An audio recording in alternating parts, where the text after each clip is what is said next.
All right, we are ready for episode 1 of The Space Between. Episode 1. It's going to be the first episode of many, and you are going to be entertained. You're going to be entertained by Deb and Seth and I. Well, hopefully you're going to be. Are we going to entertain, ladies and gentlemen? We're going to do that? Of course we are. We're going to try. Excellent. Totally entertaining. Entertainment value. That's what it is. That's what it's all about. Now, we have come to this name of the Space Between now in a rather interesting way. As everyone would know, when you're trying to name a podcast, there's many names that are thrown out there. Many names. They've got to be interesting. They've got to be catchy. And we had a list as long as our arm. And being the creatives and the strategic type that we are, we threw those ideas around and we settled on the Space Between. And it's quite funny. When we settled on that name, we started seeing little bits of the universe giving us clues as to we'd made the right decision. I think, Seth, where did you see? You saw a space between. Yeah, I mean, it's really funny, isn't it? It's like sort of when you're out in the market and you're looking for a new car, and then suddenly you start seeing the brand and the model of the car anywhere. I was just wandering along the street in Soho. Soho, as you do. Yeah, and then there's a shop opening on home turf. Yeah, a shop opening, and to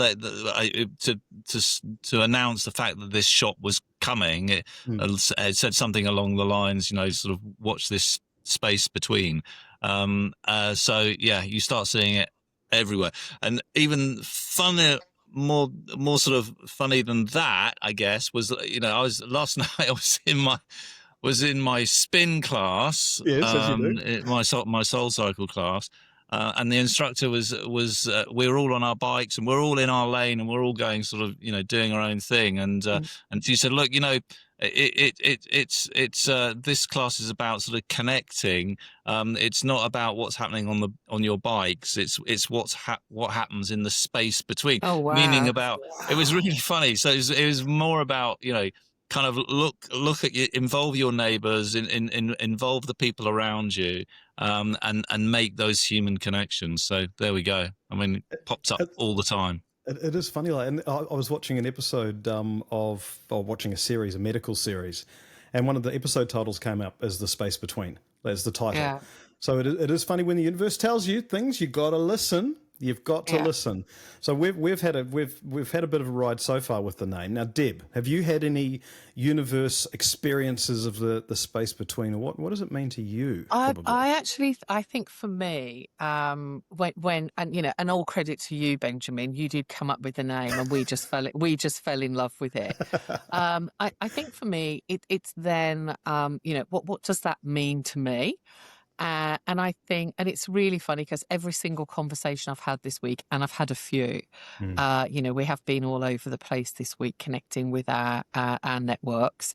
And for me, it's all been about the things that people don't say, the space between in the conversations we think we're having and the conversations we should be really having. So that's sort of what I've connected it to. And it's sort of, since, we came up with the name, you did, and we all went, oh yeah, we really quite connect with that. Then it's all between, there's the space there's the space between, there's the space between. It's like, and I listened to, there was an article that I read somewhere about what are the conversations you should be having, and that to me, as how it's resonated for me in the last couple of weeks since she came up with the idea.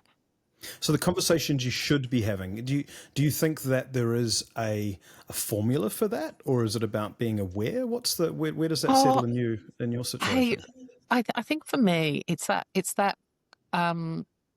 like I always have this thing. One of the things that I've had for a long, long time when I've been working with businesses, and particularly working with leadership teams, it's really interesting. I've walked into a room and the first thing and I do it with family and I do it with friends, and it's sort of like, you ask yourself, all right, what's going on here then? It's just that sort of, and there's a group of people together. That contextual bit for me is like, okay, what's the energy in the room? What's going on?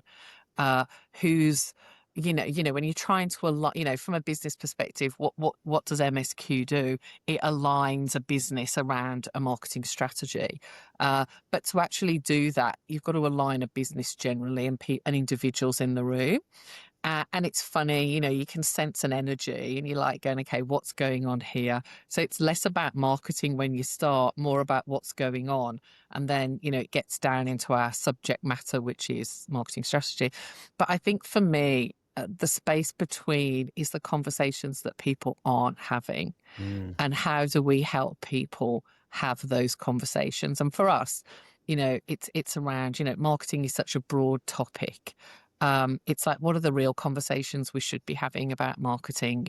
Not the tactical bit, but what's the space between the business and the marketing conversation and the leadership teams that we need to be having. So for me, it is all about, what's the things we should be saying, as opposed Okay. to they want to hear. Seth, have you had any A bit of a any ramble. remarkable experiences where you have been in a situation where what's been unsaid has been the thing that should have been said, if that makes sense? Well, I'm trying to think of examples of that, and there probably have been many, many examples of that. And I kind of liken it to being, you're sort of on the sidelines and you're watching something, and you're not part of it. You're not competing, and you're constantly running through your mind of, what if I did that? What if I did that? And really, you should be saying, well, how do I get involved? How do I compete? And fill that space.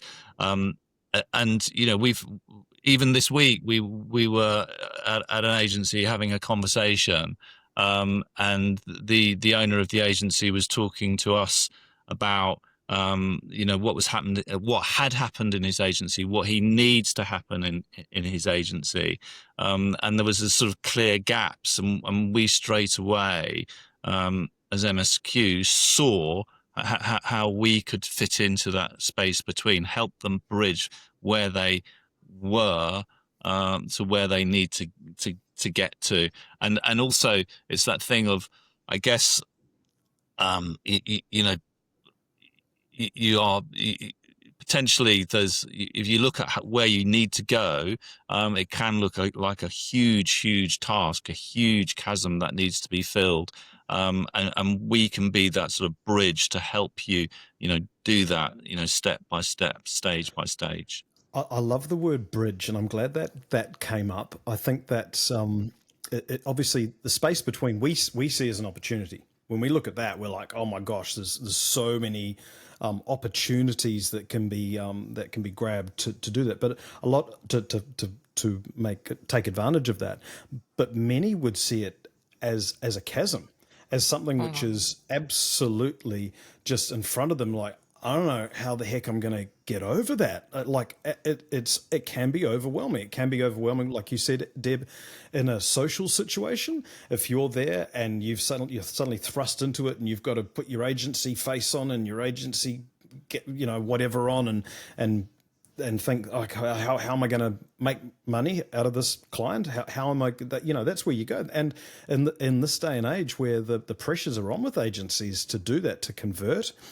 Often we get agency folk are getting to almost ahead of themselves and thinking, okay, how can I convert? How can I turn this into tactics? Whereas they see that gap, and they don't have the tools to create a bridge. I saw funnily enough, I saw a reel the other day, and it was something that using some planks that Leonardo da Vinci created a bridge using planks that sort of interlocked, and you look at individual planks and you go, I can't make a bridge out of that. But the way that they structured the planks so that they interlocked and then walked over them, it was incredible. So it's about having those tools to be able to create that bridge to get to the other side. Now, that chasm can be large, can be small, can be jumped over, but it's certainly any bridge can be created with the right mindset and the right tools. Deb, I come back to you again. Are there any situations that you've had again that you've seen where something has seemed insurmountable, and Mm. yet the opportunities have been won, I guess, for want of a better Look, word? I think that probably what we're seeing at the moment is, and I just want to just go back to the comment that you made about mindset. Mm. Um, I think probably the thing, and Seth and I are out in the field all the time, so Seth will have his own version of this. But, for me, what I'm almost seeing is people are so busy being busy, they can't lift their head above the parapet and sit and look for the solution. I think, in the few months that we've been in the agency market, we're seeing, I think we're seeing three types of agencies. Agencies that know they need to do something different and are looking for that, and are in have the right headspace, mindset, and and clearly that they're going. The landscape is changing, and we need to do something different. That's the mindset. I think then we see others that are just so busy running from project to project to pay, to pay the payroll at the end of the month, that's another version. And then there's just those that are exhausted that have no idea what to do next. And I think, so for me, when we talk about chasms and bridges and gaps and all of that sort of stuff, I think it's that, for me, it's actually sitting down and smelling coffee, roses, whatever you like smelling, and going, what's next for me? And I think it's that. I think that's what we're seeing. We're seeing businesses that are so busy being busy, they're not actually looking at what's next for them and how do they set themselves up for the future. So, Seth, what would be your tips? I guess let's start and look at ways of at solving this challenge. Is there anything that comes to mind with your experience? I mean, you've got deep experience within the London market specifically.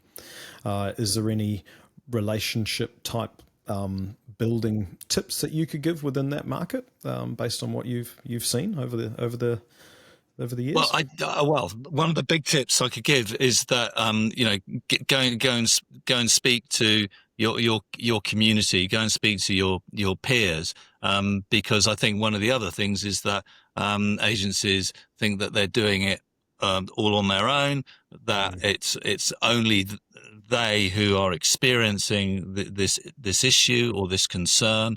But we know from going out and speaking to lots of agencies and speaking to the community of agencies that there are many agencies who are struggling in one way or another. So my big tip is go out and speak to your community, and there are lots and lots of organizations, businesses and services that can help you overcome this. And it's also, you just want sometimes that sort of outside perspective. You need somebody to give you that view on whether what you're doing is right and wrong. I mean, they say, as a writer, they say that as a writer, you can never be the editor of your own work. You need to have somebody external being your editor, and I think that is true in our business as well. And Oh, I think, sorry, Deb. no, I was just about to, because it's been a bit of it's sort of the end of a bit of an epic week this week for us, and I was actually reflecting with a friend of mine about the level of, Ben, we've been in this market for 4 months, and we've turned up at things, we are listening to our peers. I mean, I have to be honest with you, the support that I've felt, I've had texts from people, just really supporting what we're doing. And I have to say, I've been surprised emotionally, happily, in every other way, that the general goodwill in the community around what we're trying to do, and everything else. I've just I found it overwhelming in a really nice way. Just the encouragement, and so to support what Seth said, look within, because there's just so many people there, really wishing you well, wanting you to do well, and the community here is outstanding. And that's 4 months of on the groundwork, I mean, we're talking about a methodology that's been in use for 20 years at the end of Oh the yeah, day. I So mean, yeah, yeah, yeah, totally. I mean, I'm yeah, just talking about me yeah, trolling around London for the last yeah, 4 months. I haven't, yeah. and the environs, not the work we've done previously. Yeah, Exactly. No, this was 20. It was 20 years lots of of or grey 20. hairs in there, my friend. Lots of grey hair. But to your point, Seth, I like one of the things when I had my agency in Australia and New Zealand, the Australasian agency we had. One of the things which I loved was exactly what you're saying. You could sit down and have a conversation and really let rip about how you're feeling, positive, negative about the industry, looking for help, and all the rest. And it was an outstanding industry to be in because people could empathize. You could have a conversation. Then you go into pitch against each other, and it would be all daggers out and all the rest. But you'd usually win based on based on your credentials and creative and everything else. But it is a lovely, lovely, lovely industry to be in, and I think at the moment even more so.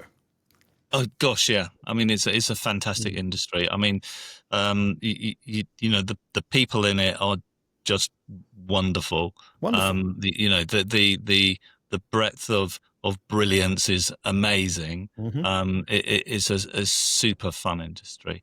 So as I say, that yeah, lots and lots of people that you can go and talk to. I mean, obviously, you ultimately can hear, from too many different voices and too many contrarian types of voices, Yeah. and obviously there's a lot going on for agencies in all sorts of ways, the sort of new business, AI, Mm. all of those factors. So ultimately, as an agency, you need a strategy to move forward. So just going out and having those conversations and hearing from all these Mm. various voices is That's one part. probably not enough. You need to sort of build out your sort of strategy for how you're going to move forward, and how you're going to change, and how you're going to deliver what you aim to deliver, and that's got Mm. to sort of be heard and understood right the way through your business. And everyone has got to be effectively on that bus to go with you on that journey. Agreed. Now, we did a roundtable a number of months ago. Now, how many people were in that? Was it 14 or so agency people in that roundtable that we had? It wasn't months ago, Ben. It was 3 weeks ago. It Time might have felt flies. like months ago because every week feels like, 17 years ago, we did a yeah, round. No, it was weeks ago. back in the day. Uh, Um, yeah, so we did a round table. I think there were 14 or so people Mm. that came to the round table, and they all took their MSQ index. So they all got their score for their own marketing strategy. And actually, one of the things that Seth and I have done is, every agency that's been kind enough to speak to us, give us insights. We've offered them, the opportunity to score their own marketing performance. So, Mm. if anyone who's listening wants to get hold of those scores, reach out to me or Seth or even Ben. Yep. Not or even Ben. It's just we're easy because we're in the same time zone. But Scraping yeah, the bottom of the barrel. even You that can Ben, ask enough, Ben. If we're not even that Ben, available. he might help you. But I think that it's just So it was just an interesting conversation on that round table. Actually, Mm. just talking to agencies that have that want to grow, want some sort of exit plan, want to do something different with their business. But I think one of the things that's made me smile a little bit, because obviously I do work directly with some brands and clients direct as Mm. well, is agencies seem to talk about themselves like agencies are a business like any other. And actually we probably look worse because we don't have our own marketing strategy. And there was we were Seth and I were at the Pimentos Festival of New Business this week, and there was I heard a few people using something that I use a lot, which is cobbler fix your own shoes. And I think that's certainly a conversation that the agencies that we're looking at working with, they're like saying to us, oh, well, it'd actually be really awesome if you did this on us first. So Yeah. part of what we're doing is part of what we're doing is really helping agencies look at themselves from a marketing strategy, before they actually go and look at their clients' marketing strategies. But that sort of cobbler, mend your own shoes, is absolutely just, it's just. That's how somebody's trying to ring you, don't you? When you just like, can you buzz off? Right at the wrong moment. And it's like, so basically, yeah, I think it is, agencies should be looking at them, and I know they are, but they should be looking at themselves as a business and actually looking at how they get their own house in order, get their own shoes working. Well, one of the things that has consistently come up in the last little while, and it relates to what you were saying before, Seth, about AI, is the human nature of the agency business. It is about humans. It's about humans making decisions based on their experience, based on their gut feel, based on market research, based on a whole lot of things.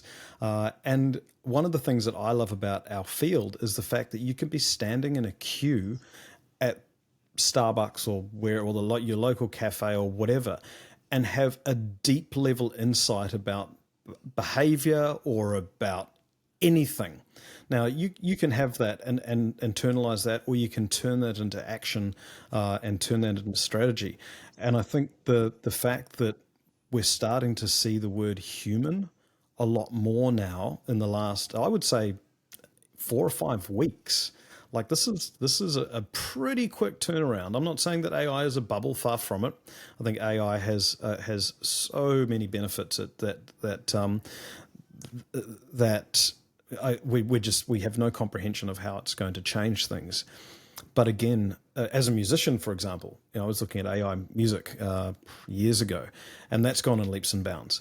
And yet I'm starting to see the live music scene never be as vibrant as it is now, because of the fact that people are craving that human connection. The same thing is going to happen with agencies. The same thing is going to happen. I believe we're going to go back to a lot more face-to-face. I believe we're going to go back to a lot more discussion like this. And yet we're going to be able to do things a lot swifter. That's the reality. We can take ideas and ideate ideas a lot swifter, a lot quicker, and iterate and reiterate and all the rest. So, and I say that this is a but, there is a challenge where the human is going to get lazy. We saw that recently, and I don't know if you saw the news in Australia. Deloitte. Oh, yeah, we've been talking about that. Yeah, released the Deloitte. It was No, it was all right. They released a report, and it had a whole, for the Australian government, $400,000 report, and it had a whole bunch of made up people and professors and and studies and everything, and that's huge news. Now that is just laziness. That is pure laziness on the part of that particular business. At least that's what it looks like to me. So what we need to do is we need to make sure that the humans that are involved in the business have the right tools, the right mentality, the right attitude to be able to turn what could be a loss of a relationship into a winning relationship.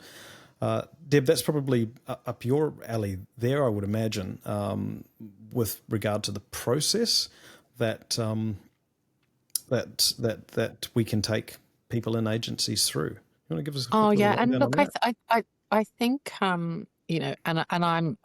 I don't want to sit here talking about where there's too much conversation going on about AI, but what we're really looking at is how do we get, and it's really interesting. A few of the agencies we're speaking to, they're saying things like, "Oh, we need a few grey hairs in here," So that human wisdom, and we have spoken at length about MSQ as a product being 80% technology driven and 20% human. I was in a meeting yesterday with someone, and they said, are you ever going to be a non-human platform? They didn't use those words, but that was the tone of the question.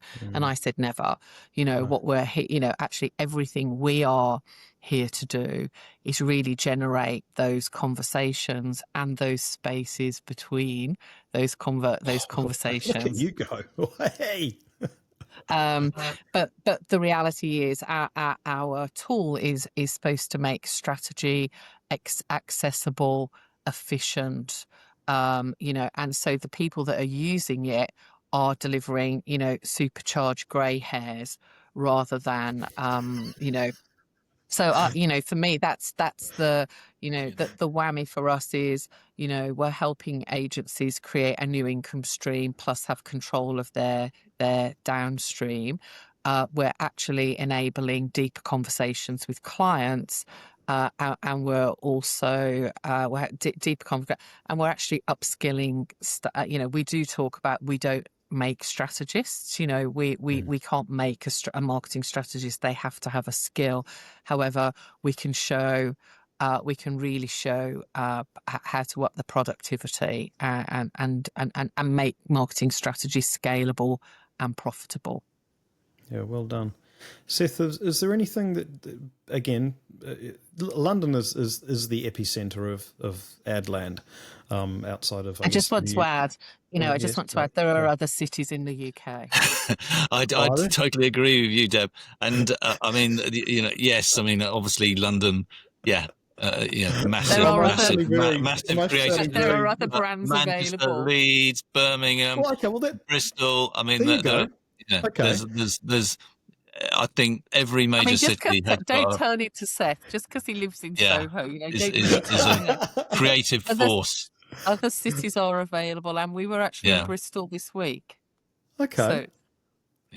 So are you feeling, what are you feeling out there, Seth? Are you feeling an undercurrent of positivity? Is it do you wake up every morning and a conversation may feel like what's the temperature at the moment out there? Well, I think some agencies are concerned that there are too many agencies. That's come up quite a lot recently. I think the numbers in the UK are something like the 25,000 agencies. More agencies than coffee shops. Yeah. So I think that's not in Australia. But that's a concern. So there's a sort of writing of that situation, and I think the whole AI lens is concerning because that expectation from clients that you can be more efficient, and that means that they want to pay less for things, for projects, and I truly believe that no agency in the UK can be accused of being lazy. I don't think that's in the sort of DNA. I think they're all incredibly hard-working, entities, and brilliant at what they do. Yes. But what they are trying to do is try to reposition. Every single agency, I believe, wants to occupy a space where they are seen as an expert. They don't want to be in that sort of supplier vendor area. So I think AI is sort of kind of putting a focus on that. So I do see exacerbating, isn't it, Seth? I really see a change there. So it's how do they do it, and what is their sort of expertise that they can claim, something that they can own. I actually think that this has been a long time coming. I really do. I think this is the thing that is going to cause is the wrong word. The thing that is going to stimulate so much more creative thinking, so much more strategic thinking, just so much more thinking. Full stop. Yeah. And those that do want the quick fix, who want to type into ChatGPT, hey, here's about my business, develop me a marketing strategy. Hey, some of them may work, some of them, but which is fine. Horses for courses. But the ability to be able to step back and go, okay, well, why am I doing what I'm doing? What got me into this business in the first instance? Why am I a creative director? Why am I a copywriter? Why am I whatever you are, anything, account executive, whatever? Why am I doing what I'm doing? The ability to be able to ask yourself that at a time when there's so much change going on is so damn powerful. And I expect a lot out of agency land. It'd be quite nice to get directly back into it. I'm not going to, because I'm enjoying what we're doing at MSQ. No. But to be You've got to a be job, on, mate. yeah, I got a job. Yeah, apparently, some people asked me to do some things at some point. Yeah, but it's I'm looking forward to seeing. Well, actually, no. So I'll say that again. I'm looking forward to contributing to that. The growth and change in agency. And Deb, if I can just retrospectively just look back, that's the reason we started MSQ. Was actually fundamentally, it wasn't from the position of wanting to build a business. It was a position of sitting back and going, okay, how can we actually contribute to this industry based on our collective experience? And Seth, you're the same. You see that from the see this what we're doing as an opportunity to give back, and to give back in a meaningful way. And right now, we just can. So I think it's bloody exciting, isn't it? Bloody exciting. Absolutely, Ben. I mean, everything you said there, I agree with, and I think we've got something within MSQ that agencies haven't really seen before, No, and we can, give a lot back. Yes, there is, it's a partly a tech-based tool, but there's a lot of human attached to it as well, and I think that's really, really important. So I think we've got a lot to offer. We really do. So if you are watching this, or when you're watching this, just go msqindex.com, and obviously msqindex.com/LinkedIn will take you directly to our LinkedIn. Connect up over LinkedIn. Connect up to the people that are in this virtual room right now. We've got a lot of things we want to do, a lot of things we can do, and we're here at your disposal. So, look, this was episode 1 of this the podcasty world.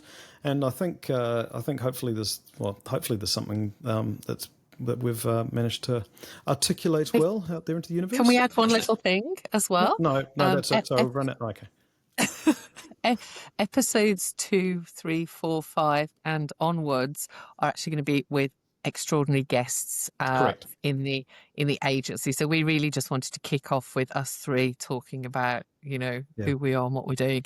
But we do have a lovely lineup of guests. So reach out to us if you think you've got something to contribute and you'd like to be on the guest list. But we do have a lovely schedule of guests up and coming in the next few episodes. Correct. We do. Well, thank you for joining us both, or thank you for both of you for joining us. Joining you. Joining me. Thanks, Ben. Yes, we are. Thanks, Ben. Hey, thanks for coming along to Podcast 101.